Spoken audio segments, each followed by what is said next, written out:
Okay, everybody. Hopefully everyone can hear me this time. So I've been having some issues with my webcam. Don't know exactly what's going on. Hopefully I don't jostle anything and knock it off. But fingers crossed, everything will go okay this time. I have another big sword box, and so we're going to do some unboxing. So let me grab that.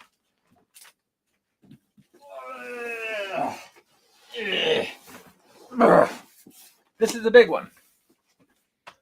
Almost the size of yours truly. So, what do we have today? We're going to find out. This one, I think everyone's going to immediately be able to recognize where it came from as soon as I start opening it up. Oh, I don't have my little opener in here. Oh, no.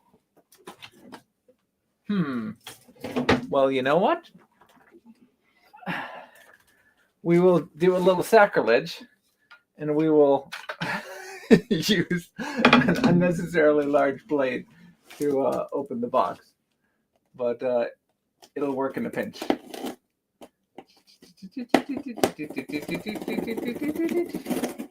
Without injuring anything inside. There we go.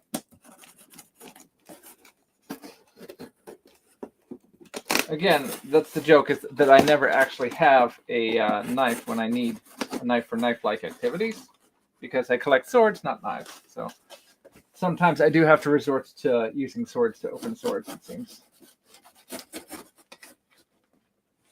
All right, we're almost there. All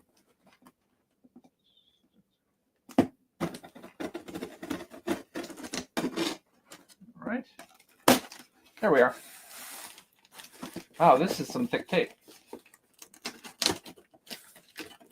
I'm going to have to clean this blade off afterwards, because we're going to have little bits of adhesive on it the entire time. Oh, this is a big box.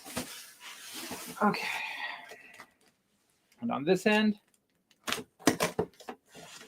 fortunately, it comes apart pretty easily, so this hasn't been the worst unboxing experience. And doubly fortunately, on the inside, I have only this. So I don't have any packing peanuts. Oh, they were too kind. The guys are too kind. They provided me with a tatami. So, I'm going to use what's in here to cut this tatami, but everyone start voting now. What other sword, since I don't often have tatami, what other swords would you like to see tested on tatami, since I often don't get the chance to use tatami proper? So, that was very kind of them. Okay. Well, we've got a box inside a box. Hang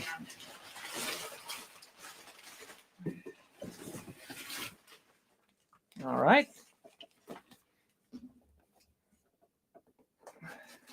I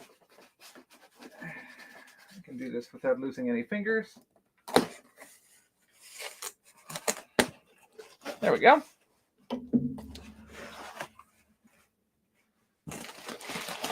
And all of the rest of this is coming off, and I have a very red color that some of you might be able to spot in there. Okay, so this is, how am I going to do this? I'm going to need to have my little knife. I do have an itty-bitty knife. So we have box inside of box, and again, they were very generous in order to provide me with the tatami. They absolutely did not have to do that. So it's been a while since I've done any tatami cutting on the channel. What would you like to see me chop with tatami other than this box that I'm about to pull, this sword that I'm about to pull out?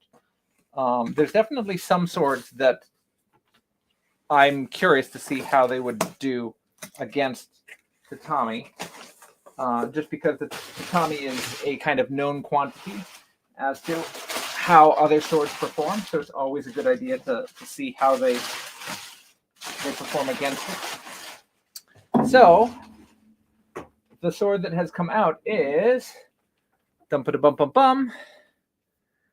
a European sword. So this has been provided by Cult of Athena, and it is one of their new Balor Arms line. So this is instead of their Balor Arms are produced by several different manufacturers, and this is from the newest line produced by Dragon King Forge and French Gin. So what we have here is a grip that's 1.5 size. So this must be their longsword. I don't recall what the longsword is called. Let's take a quick look on the other screen. Hang on.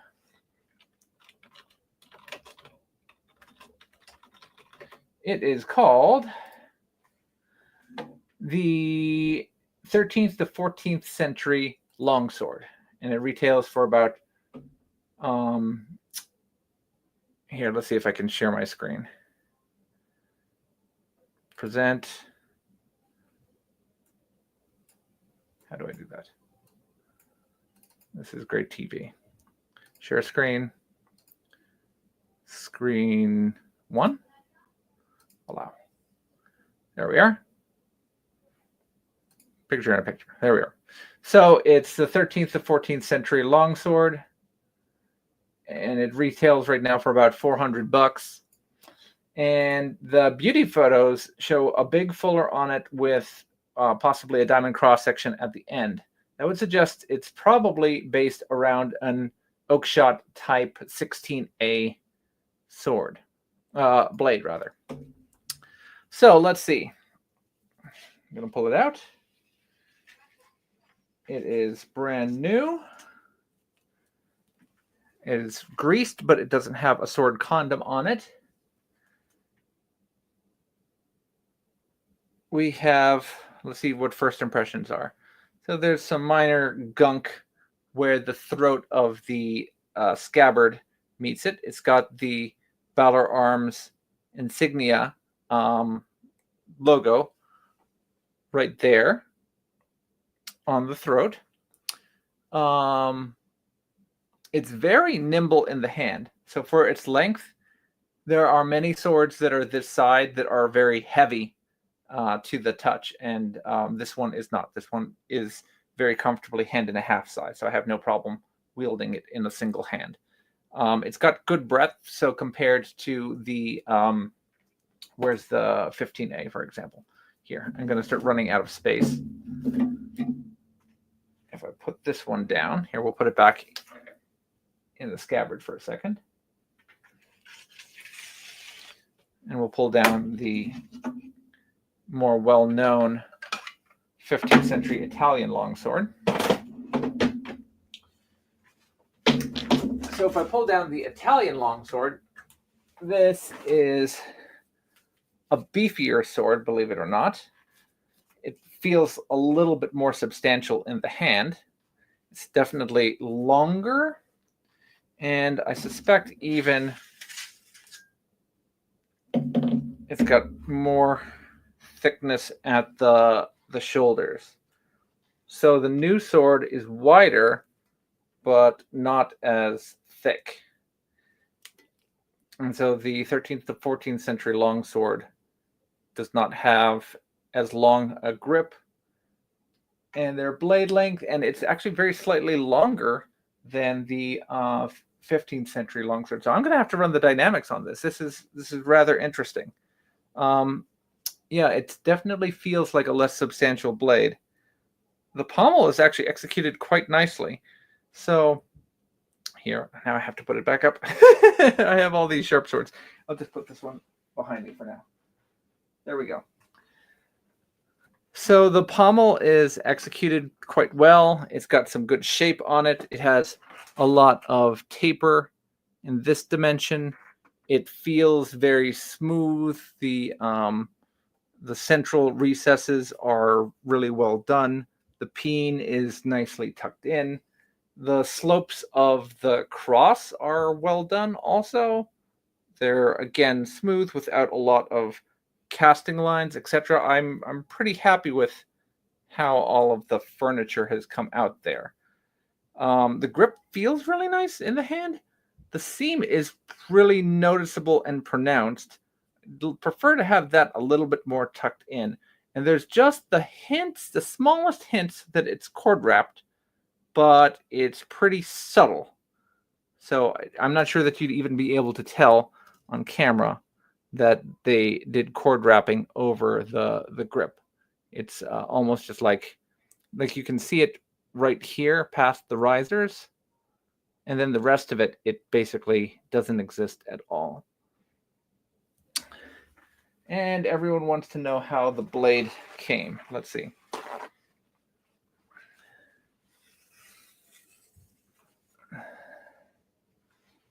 The blade came greasy. Lot of oil, a lot of grease on it.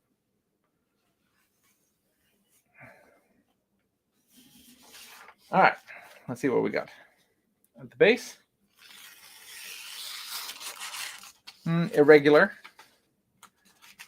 At the middle, much better. At the foible,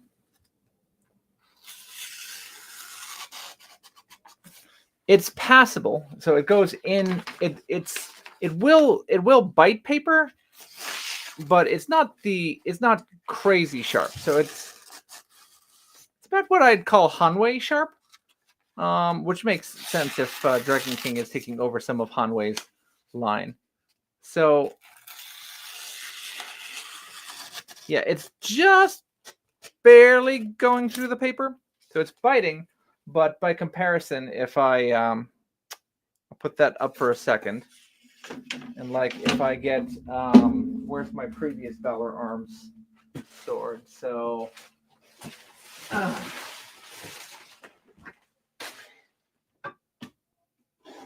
if I pull out my Knights Templar Valor Arms sword, and this is one that I've used for quite a bit of cutting, and I haven't done any extra sharpening on it. For example, yeah, it just goes straight through still. So this is a substantially keener edge than the new version. So the new version I describe as passably sharp, but not outrageously sharp. So yeah, like there's a lot of things about this design that I like. The scabbard flaps here are nice and stiff. The leather doesn't have any. It just kind of ends, like they just cut it and just leave it there without any stitching or any border. I don't know how durable that's going to be in the long term. The risers on it are kind of nice, and the look is certainly good. The shape here is just plain Jane. It doesn't have any ornamentation or decoration. Now, I will say, compared to how the furniture is done on the LK Chen example, for example, this is done in like burnished stainless steel, and so you see some of those processed elements. So it looks perhaps less authentic, less original. There's a more modern look to it, whereas this one here just looks a little bit more smooth, or consistent, I should say. Like it doesn't quite look hand polished. I'm not sure exactly how to describe it, but it looks a little bit better. It doesn't look like just plain stainless steel. So I rather like the finish that they have on it. You can't see any lines, can't see any errant marks. It just looks quite nice all the way around. So yeah, it's a very handsome looking sword, and given how nimble this is going to perform very nicely. So anyone who's looking for a kind of out the box sharp long sword that's nimble as a backyard cutter, this is probably going to scratch that itch quite nicely. One thing I didn't mention on here, and I didn't check are the lines. So if I'm checking down the length here, minimal rippling, no signs of waver, no signs of sabering to the right or left. The edge has very small drift in it. The fullering is very consistently done on both sides. I have to check on this one. It's possible that it's got a very slight drift on it here. Yeah, so on this one it looks pretty good, but on this side there might be a little bit of a drift. That's kind of interesting. This is one of those ones where you'd have to kind of get the micrometers out, because for the most part the fuller, let's see if we can get up to the camera. I don't know if my light's going to do it.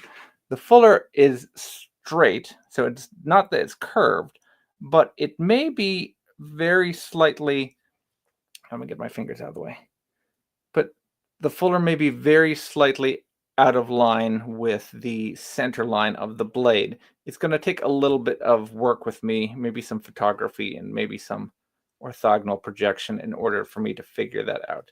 This side I think looks better. Let's see how everyone can see it. There we go, as far as the symmetry is concerned. So some of the reports I got from other folks were that they were concerned about excessive glue, asymmetric either edges or fullering, and what was the other point that they had about it? I don't remember what the other point was offhand. And right now, if there is any asymmetry, it's pretty subtle. Again, going back to the other examples I have, the LK Chen examples, there is very minor rippling, very straight edges, and not the fuller, but the center line is dead arrow straight all the way down the sword on the 15th century. And then if we go to the 12th century example, once again, the edges are straight and the fuller runs pretty much straight down both sides. It's a little harder to see this one because there's no terminal ridge at the tip. So you just kind of have to eyeball that the fuller is running all the way down the sword.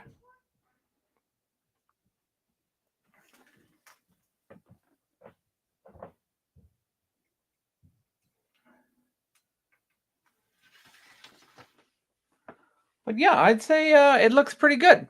All right, so that's just a very quick first impressions of the Balor Arms 13th and 14th century longsword, as produced by Frenchy Jin from Cult of Athena. Hope everyone liked the preview. We shall definitely be seeing more of it on the channel. Enjoy your weekend, everyone. Take care.